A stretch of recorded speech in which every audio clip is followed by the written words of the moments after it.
Stay tuned and let's build the Marvel Legends House of X Wave Tri Sentinel Build-A-Figure.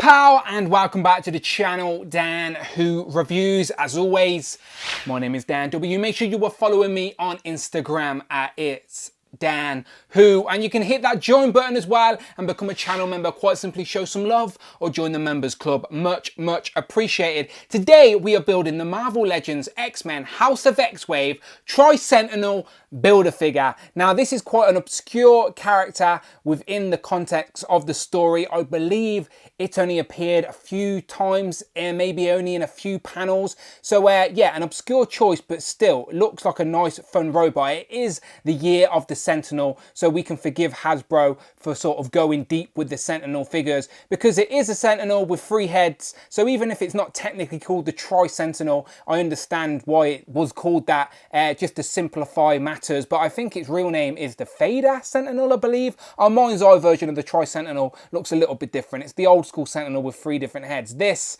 is a unique figure, a unique character, and maybe it will pop up again in the Marvel universe. We don't know, but we now have it for our collection. And if you, like me, want to build the Tri Sentinel, you will need 6 figures from the 7-figure wave. So to do that, you will need to buy.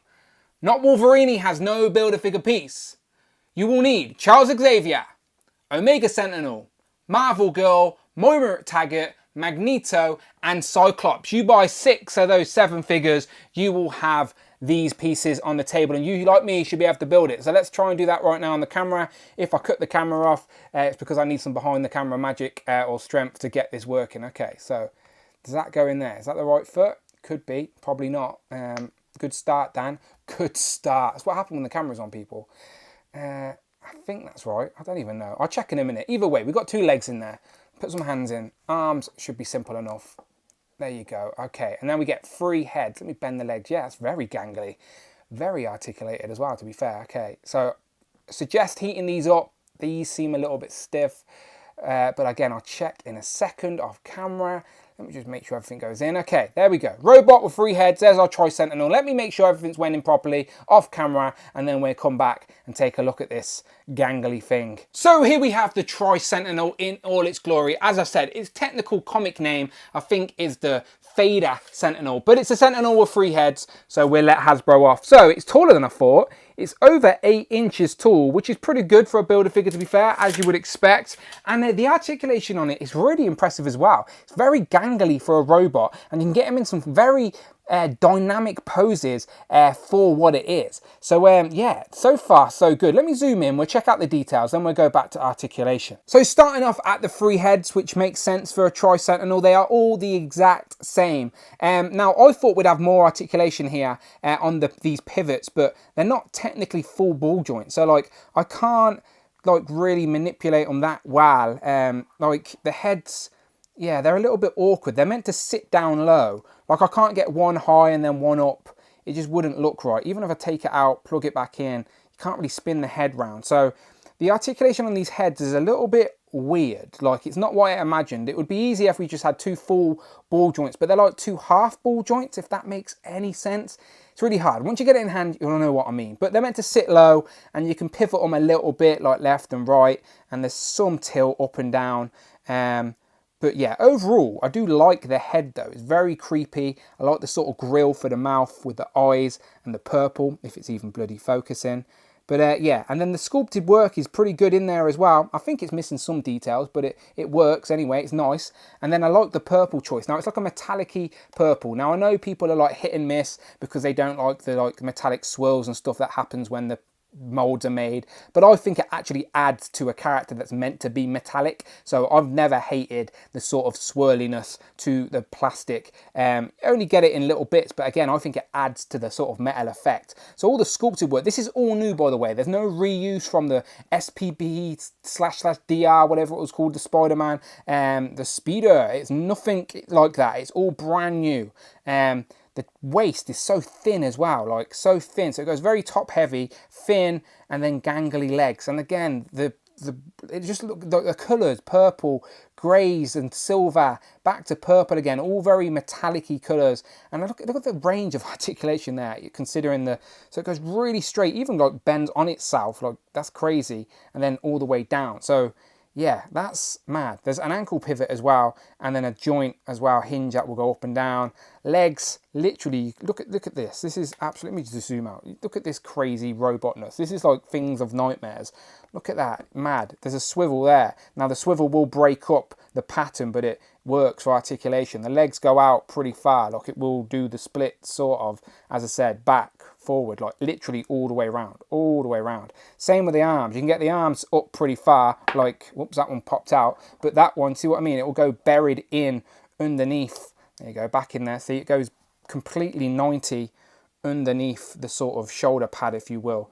And then the arms again will bend back on itself like some sort of creepy robot from your nightmares.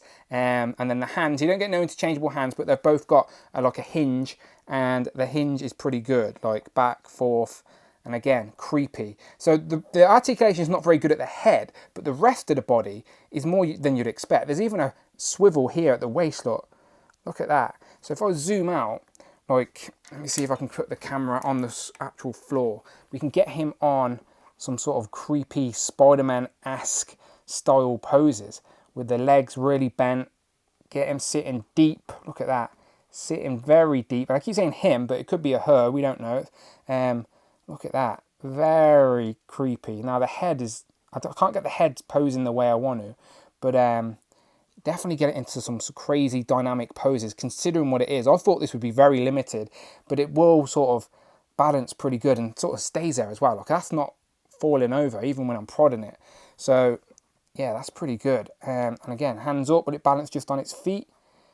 If you get the balance just right, I suppose it will. Look, there you go. It's toppling. It lasted a while, but yeah, bravo. This is pretty good. Now let's compare it to some other Sentinel things. Now, I'm not sure what to do on comparisons in regards to related characters. So here we have Omega Sentinel and the Tri Sentinel. Assuming they're related, they're both Sentinels of some degree. And you can see how much taller the Tri Sentinel is compared to your sort of average Marvel Legend height there. Definitely taller, ganglier, bigger. And if I keep those two on the table, keep her in the middle just for comparison, there we bring in another Sentinel style character, the Nimrod. These are all in the Sentinel family, of course, and you can see the scales there. So if I take Omega Sentinel out of the way, bring these two closer together, you can see the Tri Sentinel is just as tall, if not taller, than Nimrod. And then bring Omega Sentinel back. There's our Sentinel family. Now, Hasbro, we just need our HasLab Sentinel, please. Now, these two have definitely never shared a panel in the comics before, but I hadn't pulled it off the shelf in a while. So here we have our Mandroid Build-A-Figure from way back when, 2014, I believe, compared to the most recent X-Men Build-A-Figure, the Tri Sentinel. And yeah, much bigger than the Mandroid. Both robots in the same family-ish. And then to finish off, here we have the whole House of X wave on the table. So as I said in the previous video where I looked at all of the figures, go and check that out if you want to. I said this is a great wave if you are trying to step in and build an X-Men display from scratch. They are all within the same storyline, so they make sense all displayed together. And for me, they're not my favourite versions of the X-Men, but I like characters and figures that make me go back and do some reading and do some research, make me intrigued to know more, and that's exactly what this wave does. As I said, it's the year of the Sentinel with that Krakoan language all over the Sentinel box. It's definitely going to be worth me going back and reading it and building out my sort of Sentinel knowledge, because I believe it's them that take over. It's the whole reason that Magneto needs to form a sort of kinship with the X-Men in the first place. But again, I'm sure someone who's read the story can let me know the footnotes in the comments below. But yeah, overall, great wave for what it is. Is it my personal favourite wave? Is it necessary for my collection? No, but I'm not taking away that it is a great wave for what it is. It meets its purpose, it fits its purpose, and we get some nice new figures for even my collection as well. So yeah, overall, good. So final thoughts on this Tri Sentinel. Definitely an obscure choice for a Build-A-Figure, as it is a character that was sort of a background player in the comics, but still it makes sense. It's a good choice for the Build-A-Figure concept of Marvel Legends, and it fits perfectly in theme with what they were going for. So no complaints from me adding new characters to the shelf, and who doesn't like a weird gangly purple robot from your nightmares? Looks good. I'll find a place for it in the display without a doubt, but you let me know what you think in the comments below. Are you interested in the Tri Sentinel? Have you read the House of X, Powers of X story? Do I need to go and read it right now? Let me know in the comments below as always, and if you want to support the channel, the main thing you can do is please hit that subscribe button. You can also hit that join button, either show some love or join the members club. Much appreciated. Either or, love you all the same. Help me get to 10k on Instagram at It's Dan Who, and I will of course see you on the next one.